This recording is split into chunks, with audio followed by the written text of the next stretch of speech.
Back in the horse and buggy days, men built roads with shovels and picks that they carried to work on their backs.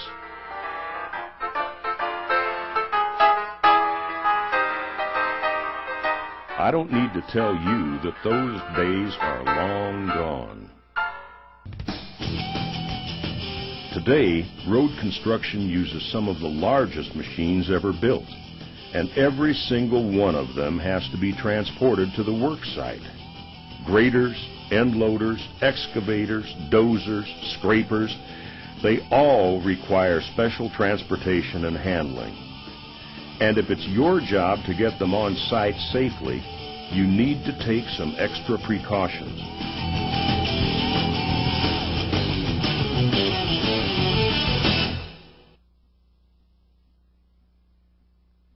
Each and every step of the way can be hazardous if you don't follow the safety rules. And believe me, nothing will spoil your day faster than having something like a D9 fall from the back of a truck. The first step in any move is to get the equipment loaded on the truck. Now, you may think that's a pretty simple process, but when what you're moving is a 25-ton crane, it has to be done very carefully. To begin with, visibility on those big rigs can be pretty limited. The driver is going to be relying on you to make sure that it's lined up with the ramps. This is a ticklish business, and it doesn't pay to rush it.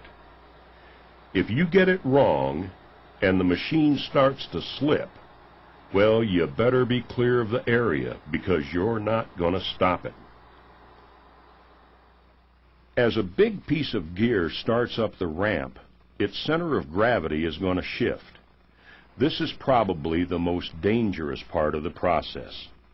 If it gets too far out of whack, that crane, that dozer, that excavator is going over, and there's not a power on earth that's going to stop it. That's why it's so important to make the loading area as level as possible. It pays to take a few extra minutes to get everything in the right position before you start. Where this really pays off is when you have a wide load on a narrow trailer. In this case, most of the weight will be hanging over the edge.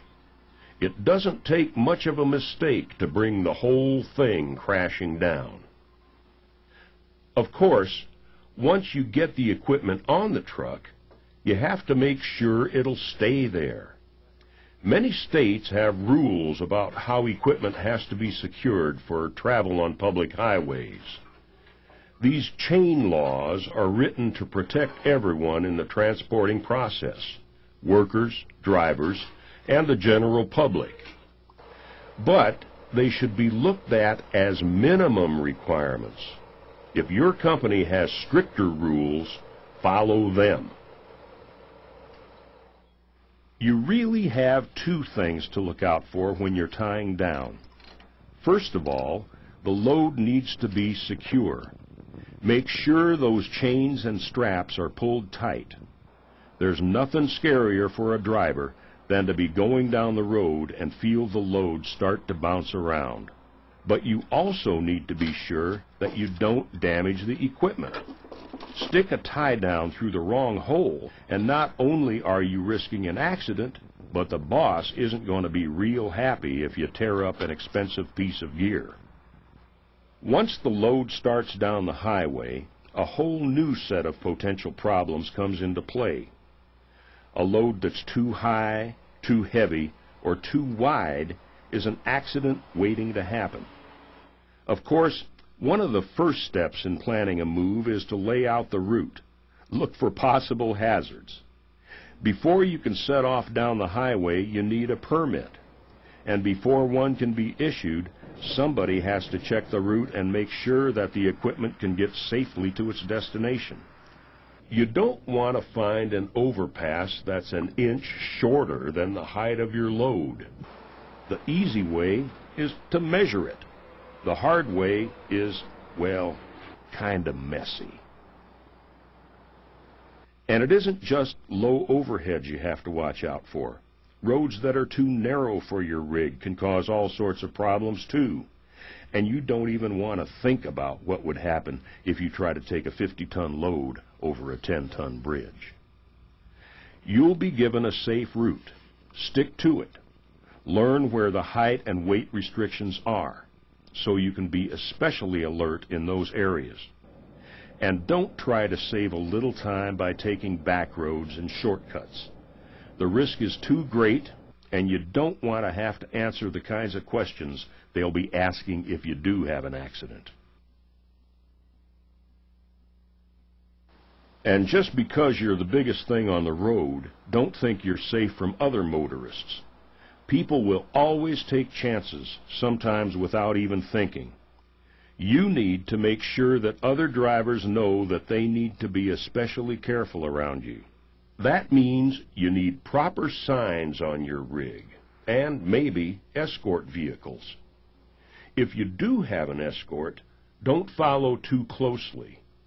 The escort's job is not only to warn other drivers that you're coming, but also to alert you to unexpected hazards ahead. Give yourself plenty of room to stop if something's wrong.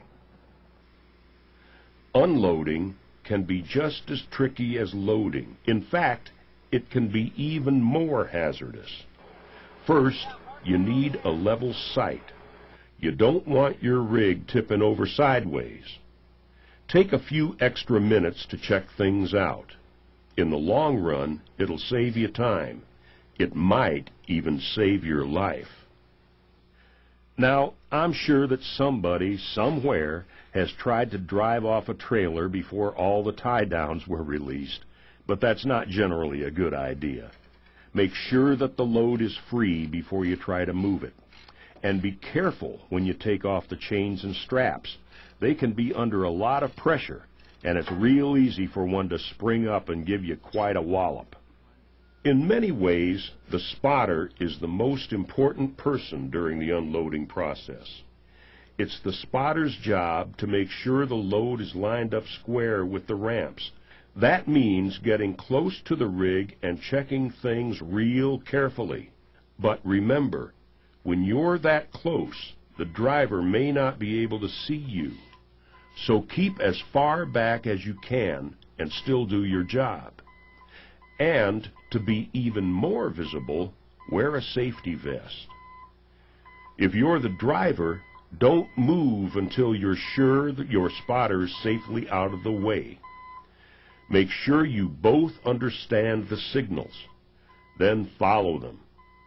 Once that rig starts down the ramp, it's got a lot of momentum behind it. Stopping it may be real darn hard. And it isn't just the spotter who has to be careful when you're unloading.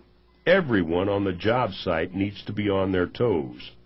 Once again, visibility is pretty limited. If you aren't involved in the unloading, then stay clear. With this kind of equipment, even a car or a pickup doesn't stand a chance. Now, we'd all like to load and unload our gear on a nice, sunny, warm summer day. But the plain truth of the matter is, when the time comes to move, you've got to move, even if it means loading up in rain, snow, or mud, or the middle of the night. You still have all the hazards you did before, but now you have to deal with slick ramps, poor visibility, and just generally uncomfortable conditions. Muddy ramps can be almost as slick as icy ones. Clean them up before you start to move out. Don't wait until the load starts slipping. It's too late then. All you can do is get out of the way. Now, even with all this talk about special precautions and procedures, it doesn't pay to forget simple safety rules. The things you should be doing every time you step into a job site. Be sure to wear your safety gear. Hard hat, safety vest, steel-toed shoes. Any one of them might make the difference between a normal day at work and a trip to the hospital. And most important of all, stay alert. There's a lot going on at any job site, and you've got to stay on top of it. It doesn't matter if you're driving a big dozer up onto a truck or cleaning the ramps. You've got to look out for you. Construction is exciting work. There's always a lot happening, and you're working with some of the biggest machines ever made. And when the time comes to move these big rigs to a new job site, it's up to you to make sure it happens the way it should.